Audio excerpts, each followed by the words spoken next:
Well, so far you've heard my voice, but then I brought two friends along. Next on the mic is my man, Ger. Come on, Ger, sing that song. David Wheeler. Subscribe now to the OTB Football Podcast stream wherever you get your podcasts and download the OTB Sports app.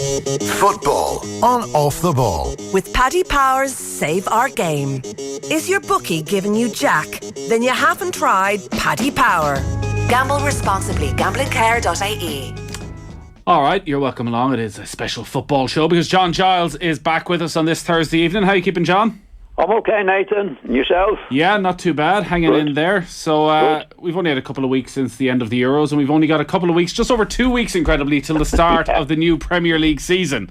But because of the Euros, it's been a long time since we've actually spoken about the club game, and obviously it's going to be a hectic summer on the transfer window. Probably hasn't fully kicked off yet, with the exception of Manchester United, but it does look as though, despite COVID and all of that, a lot of money is going to be spent.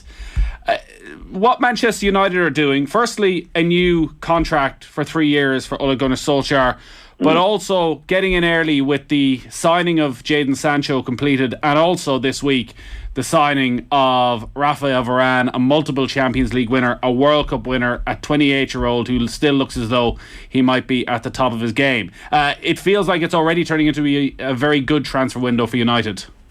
Yeah, well, they're not shy about spending a few bob anyway, Nathan. And I think giving Solskjaer a new 3-year contract, I think the pressure's on him now, Nathan. You know, I think he's got to spend a fair bit of money on Sancho and Varane.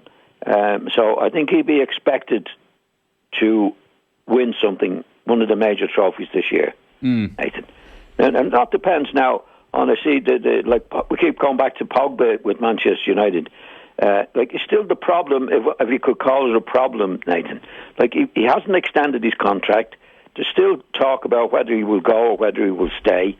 And at this stage in the season, having bought the players that they bought, they need Pogba to get sorted out, or get him sorted out, Nathan. I would imagine. You know, a lot of what we've spoken about with United over the last couple of years is around the midfield and around Pogba and trying to get the best out of Pogba. But defensively, does Varane transform them at the back in the way, say, a Van Dijk did at Liverpool? I'm not so sure, Nathan. I mean, I watched him in the Euros this year playing for France, and I didn't think he played well at all. You know, especially against Switzerland, when Switzerland beat them on the penalties and they conceded 3 goals. I didn't think he played well. But he is an experienced player and has proven himself over the years. So he should be a good signing. But I would have been a little bit concerned about him, having watched him playing for France in the Euros. Sancho was a player they have been chasing for a long time, and it was a real source of frustration for United fans that they didn't get him last summer and didn't make the investment then. He looks like a player that they already have in some ways, and that they have Mason Greenwood, they have Marcus Rashford, they have Anthony Martial. Do you see him playing on the wing and Greenwood being ready at this stage to be a lead striker for United? Well, it looks that way, Nathan. You know, we didn't see that much of him in the Euros. I mean, but what we did see looked very, very good. I'm talking about Sancho now. Certainly, he looks like he's going to be a real signing for them. I think Greenwood could play anywhere across the front line, Nathan. He's a very talented lad. That he's got to go now from being a promising young player into a real player now. I mean, he's still quite young, but there was, watching him last season, he was a very, very talented lad, but looked a little bit immature for what's needed. So he's got to grow up quickly during the summer here now and really get on, because he won't get in the team. Don't forget, he's got Lingard back into the team, into the squad again, Nathan. And, you know, Daniel James, who's a player who hasn't been mentioned a lot, hasn't played much, I think is a very, very good player. So there should be a lot of good forward play from Manchester United and a lot of competition there, Nathan. Definitely. Yeah. But Sancho looks the part. Now, we didn't see much of him really in the Euros. The one game. But what I saw of him, he looked very good. He can beat players. It looks like he wants to beat players, and that's something now you don't see so often. And the way Manchester United have the players, you know, Sancho can do it. Rashford can do it. I think Lingard can do it. Lingard had a really, really good season for West Ham, as we know. So, they've got a lot of Daniel James can beat players. So they should be okay in the forward line. It's just a midfield now and again. I keep going on about it, Nathan, but I think they have to sort out the Pogba situation. Yeah. I mean, he's only got 1 year left on his contract, and there's still talk, well, is he going to Paris Saint-Germain? Is he going here? Is he going there? I mean, we've had 3 or 4 years of that. You know, he should be settled down, and Solskjaer needs for him to be settled into the club, and he's going to be a major part of the team. The issues for United then in midfield, in the middle of midfield, with Pogba, like they had to play 2 what would be called holding midfielders in the majority of games, so McTominay and Fred, a feeling that maybe they had to protect the defence. Maybe that changes with Varane's arrival, but there is a sense that it's a square peg round hole situation with Pogba. They've never been able to find a position that gets the best out of him. Is there a player they can sign in midfield that would get the best out of Paul Pogba? Does a Declan Rice coming in suddenly mean you can play Pogba in a different position where they get the best out of him? Well, I don't think it shouldn't need that, Nathan. You know, if you've got a great player, the great player, you don't have to find a position for him. You know, he finds the position and gets the job done. You see, I think what you find with Pogba, he's so inconsistent that, and I don't think his positional sense is great for a midfield player. I think he's brilliant on the ball, very, very talented lad, can distribute the ball. But for getting on the ball on a consistent level in the middle of the field, I don't think he's good at that. But I think it's a lot of attitude with Pogba. I mean, if you're in a situation, Nathan, as a player, where am I going, am I not going, do I want to stay, do I want to go, it's very hard to get the best out of them. And it seems to be with Pogba that, like, he's there, 4 or 5 years now, and there's still talk, well, is he going to stay, is he going to go? Every season there's a talk about where is he going to go. I mean, first of all, you have to be committed to the job and committed to the club to get the best out of yourself. And now this is a situation now where he's got a year's left on his contract and he can go for free next season. Now, he hasn't come to, they haven't agreed terms, from what I can see, that is still the situation. So it means if you're not committed to the club, you haven't got your mind on the job, Nathan. That's my feelings about Pogba with Manchester United. Yeah. I mean, really, he should have committed himself to a contract now for the next 2 or 3 years and say, this is it, this is what I've got to do. Now, the season's going to start in 2 weeks' time, and there's still talk about whether he's going to go, whether he's going to stay. Is he going to sign a new contract? If he does, I mean, to be honest, if I was Solskjaer, if he didn't sign a new contract now, I'd get rid of him.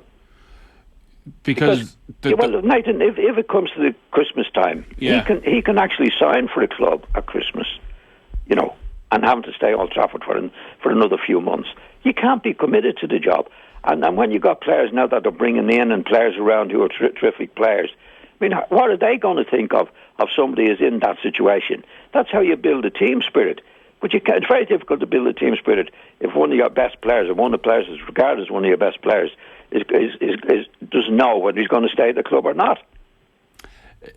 I know the, say, sideshow and off-the-pitch stuff around Pogba frustrates you. Does that really make it all the more important that this is sorted out? Like, Paul Pogba is one of the biggest stars in world football. That him being out of contract in a year is going to be a big story. It's going to be a big story all season long if he hasn't signed his contract, and it's going to probably dominate every single press conference, everything Manchester United do. That, considering the investment they've made, is probably a headache and a sideshow that Ole Gunnar Solskjaer could really do without. Oh, definitely. You don't need... when you're building a team, Nathan, and team spirit, that's the last thing you need is one of your major players, and nobody knows what he's going to do in the future. I mean, I think the club have to make a decision. In other words, what I would think is say to him, look, this is the deal. This is what I'm offering you. Now, if you don't like that, then you can go, because all the players, the fellow players, the colleagues, are going to be talking about it. Is he going to be stayed? It's be in the papers again. That's all. That's the last thing you need as a manager, to have conversations and situations where one of the major players, is he coming or is he going? You have to get them settled in. All the team has to be settled in. They all have to play for each other. So that has to be sorted out, Nathan. Definitely. United finished 12 points behind City last year, albeit they were never really, it failed in the title race properly in that last 3 months. When you look at Sancho and Varane arriving, with Solskjaer having that new 3-year contract, do you expect them to be closer this season? Do you expect them to properly challenge for the title? I think they have to, Nathan. They have to. I mean, if the manager's given a new contract, 3-year contract, and you spent a lot of money, probably nearly 100 million on these two players, and they look like very, very good buys for the club, then you have to be challenging. You have to be. And that's why I go back to Pogba again. For a team that wants to be in that position. I mean, if you look at Manchester City winning last year, there was no talk about players coming or going. They were all playing with each other. Same with Liverpool. You know, you have to have that togetherness, if that's the right word for that. But I definitely think he has the squad now, Solskjaer, to compete much better than he did last year. Yeah. Manchester City are probably going to be the most interesting club to watch over the next few weeks. Still an enormous amount of speculation about Harry Kane, about Jack Grealish, and also to finance them that maybe the likes of Bernardo Silva may end up leaving the club. Like, it's frightening to think what Manchester City could be like, having cruised to the title last season with the addition of Harry Kane and Jack Grealish. If it was one or the other, if it was Grealish or Kane, who would you prioritise? Oh, Kane. I'd go for Kane. They have to get a goal scorer, Nathan. Yeah. Aguero's gone now. He's been one of the great goal scorers in the Premier League, as we know. So you have to get a recognised goal scorer. And Kane at his best could be the best of them all. So definitely. I mean, Grealish is a good player, and he could do a very, very good job for them. But Kane has to be the man. And because with all the players that they have, a lot of midfield players, very, very good players as we know all round, they have to get a recognised finisher. I mean, they did very well last year, scoring the goals they did without that. But it's very hard to maintain that now, especially with the other teams picking up. You know, Manchester United picking up, and you've got Liverpool coming back into it. Nathan, I know we can talk about that in a minute, but Liverpool will be big challengers next year, and you've got Chelsea coming into it. So Manchester City have to keep ahead of these clubs, and the only way they'll do that is to get Harry Kane or somebody like Harry Kane, and probably Grealish as well. You couldn't say they got away with it last season, but for a club of their stature and wealth, like Ilkay Gundogan was their top scorer in the Premier League and he had 13 goals. Aguero rarely played. Gabriel Jesus, again, doesn't seem to have the full trust of Pep Guardiola. If it's not Kane, there haven't been a huge amount of other players. So do you think you break the bank? And maybe Manchester City can't break the bank, but do you think it may come to a stage where Kane has to try and force his way out of Tottenham? Well, he's doing his best to do that at the moment. Nathan, he said he doesn't want to play for them anymore. I mean, I wouldn't be very, very sympathetic towards Spurs in any way, with Daniel Levy and Joe Lewis, the owner. But I do feel a little tingle of not sadness, but I think they've been badly treated in this particular way. In what way? Well, Harry Kane he's got 2 years left on his contract. And I think he signed a contract maybe 2 years ago on very, very, very good terms, which he insists on, quite rightly, because he deserves it. But it's very difficult, mid-contract, having committed yourselves to the club, to say, well, I want to go now. Yeah. No, I don't think that's fair. If the club have obviously made plans around him, not very good plans, and he has done his stuff for them. But I think when you've signed a contract, then you're obliged to see that contract out. That might be an old-fashioned way of looking at it, Nathan. But I don't think you can just say all of a sudden, no, I don't want to play for you anymore. I want to go. They gave him the 5-year contract for that particular reason, that they tied him up, wanted him to stay at the club. So he's obviously insisted that he'll go. I think they'll have to let him go, but they won't let him go for nothing. That's for sure. Well, we're talking about United being contenders. If City sign Kane, I don't know, nailed on for the title. Not necessarily. Obviously, they need a Kane. If they don't get somebody like Kane, yeah, I could put them 2 or 3 down the list. Right. Nathan. So it's that important. Oh, very important. I mean, you've got Manchester United, and don't forget, you've got Liverpool coming back into the race. Liverpool haven't gone away, as they say. Liverpool will be back. They've just signed a centre half, and he looks like a very, very good player from Leipzig. What's Ibrahim Konate, is that his name? Ibrahim Konate, yeah. Yeah, I think this is the lad I saw, and he looks a very, very good player. So, Liverpool will be back into it, definitely. Chelsea will come into it if they can get a striker. There's talk about Haaland, Lukaku coming back there. If Manchester City don't get Harry, then they have to go for Haaland if they can get him. He's another top notcher, but they need somebody. But if Chelsea get one or other of those, Nathan, they're going to take a bit of beating as well. I'd say all the top clubs would be scared stiff of them coming into next season. Yeah. Just on Liverpool, so as you said, they've signed Konate, and even this evening Virgil van Dijk and Joe Gomez are back in the squad for the first time for a pre-season game. Though the way Klopp is talking, he may try and ease them back in when the new Premier League starts. But at the other end, we're heading into a 5th straight season of a front three of Salah, Firmino and Mane. Do they need to freshen that up? Do they need to add somebody in to put a bit of pressure on those three players? Well, they got the lad from Spurs, from Wolves from last Jota. year. You think that's enough, yeah? Oh, yeah. Yeah, I think he's a terrific player. I think he'll play a lot more matches next season than that. But this is Liverpool coming back. Liverpool had a bad season. They finished up okay, Nathan, but they haven't gone away. I mean, if I were Man City and all the other clubs up around there, I'd Manchester United, Liverpool are going to be a force, Nathan, in my opinion, really next season. What about midfield? I think they'll have enough. I think they're pursuing a policy now, Nathan, that they're not going to give, say, 30-year-olds long contracts. I think they've lost Wijnaldum on that, who's a good player, and I think from what I can read in the paper, Henderson has got a year of his contract left, only a year left on his contract. So they're obviously not pushing for 2 or 3 years there either. Now that's a policy they want to pursue. It's a financial policy.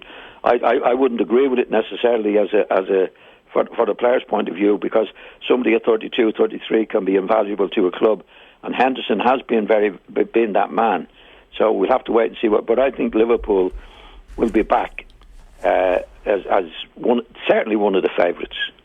Gini Wijnaldum, as you say, has left out of contract and has ended up going to Paris Saint-Germain. He played every single Premier League game for Liverpool last season and has been consistently in the side ever since he came from Newcastle. Is Thiago from last season enough of a replacement for Wijnaldum, or does he do a different role, and do they need somebody in that midfield that brings the energy that Wijnaldum brought? Well, I'm only talking from the outside. I wouldn't have let him go at all.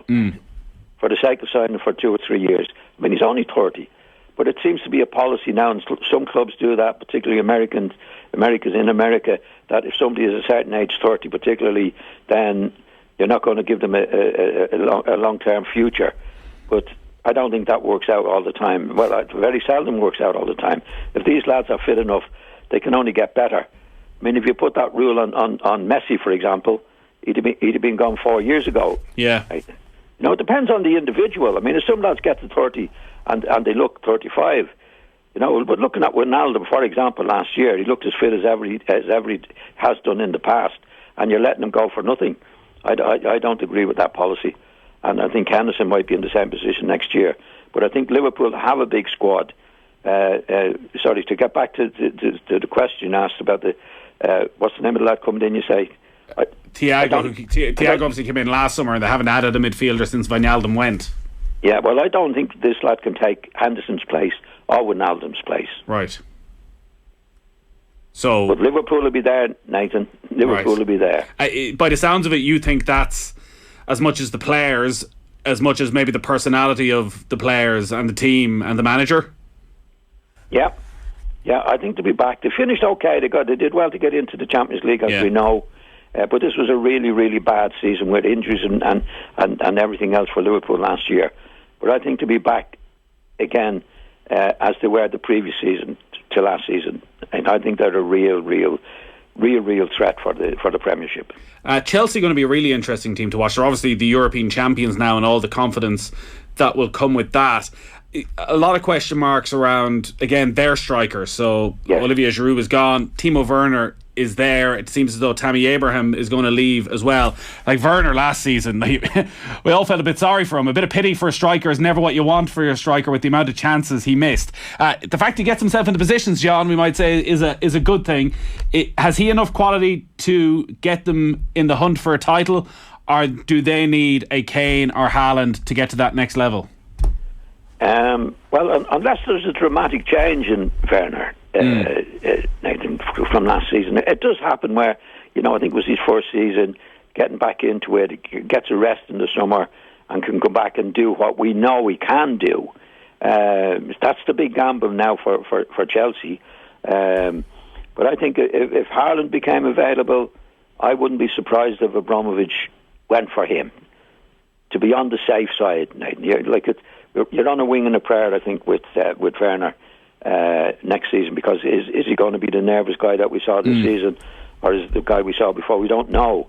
But with Haaland, I think Haaland is up there with the best in the world, and I wouldn't be surprised if Abramovich did go for him, having had Tuchel do what he did last season. He did remarkably well in the short spell he was there, as we know, winning the Champions League. I think Abramovich would get the money out for him.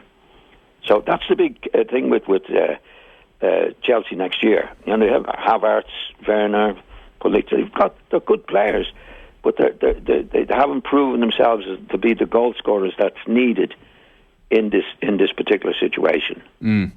Havertz might be a particularly interesting one to watch, because he had a bit of an injury plague season for large parts of it, but really seemed to kick on when he got a bit of fitness towards the end of the season, particularly in those big European games.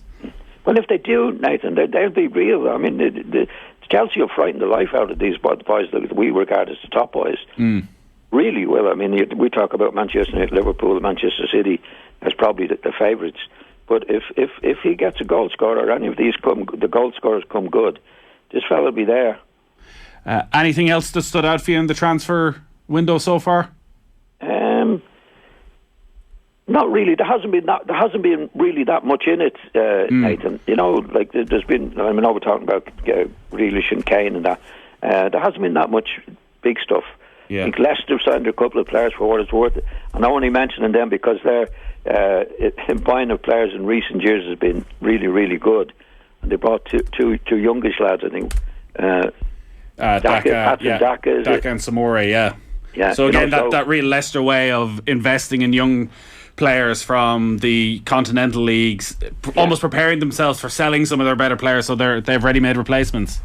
Well, that's what they've done, and they've done it really well, Nathan. So I don't think they will challenge for the Premiership, but they'd look at them having a good season. Haven't done what they did last year. West Ham, just to bring them into it, Nathan. I don't think it's good there. There's an awful lot of talk about the owners selling the club. Yeah. And if you're going to do that, you're not going to be buying players in.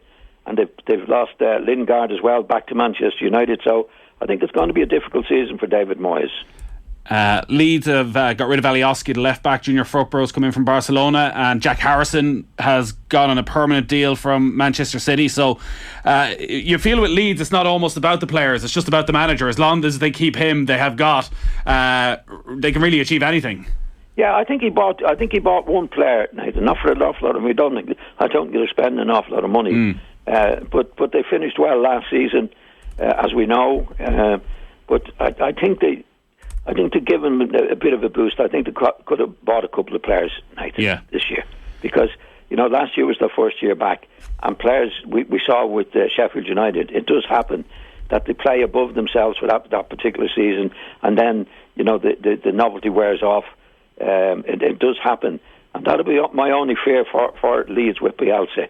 I think he could still be doing his stuff, but he might not get them as much out of the players as he did last season, especially with getting maybe 2 or 3 new players in. Yeah, we'll see what happens over the next few weeks. Before we let you go, we have a question in.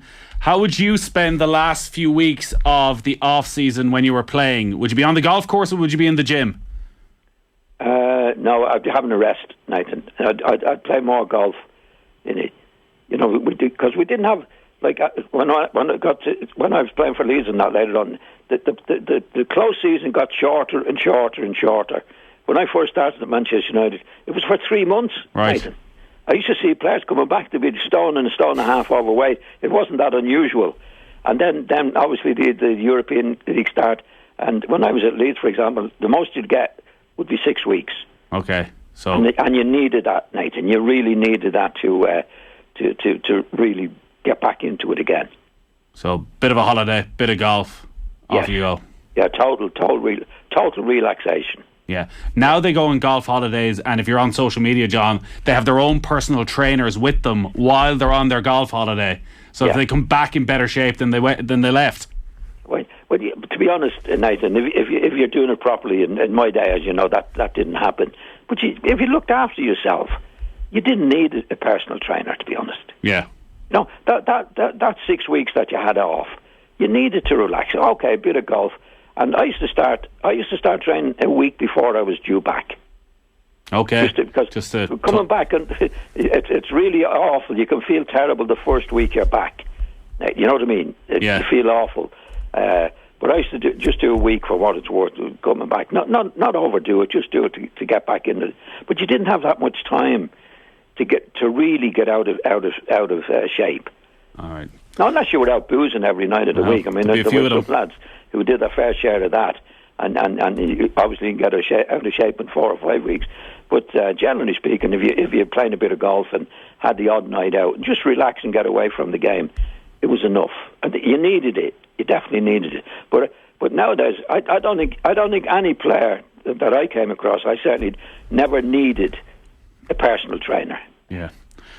Bit of golf and a few nights out, John. It sounds good to me. Exactly. It sounds good to me.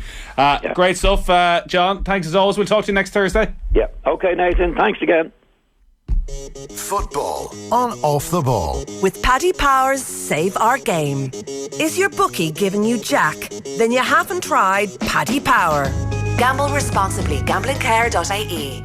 Well, so far you've heard my voice, but then I brought 2 friends along. Next on the mic is my man, Ger. Come on, Ger, sing that song. David Wheeler. Subscribe now to the OTB Football Podcast stream wherever you get your podcasts and download the OTB Sports app.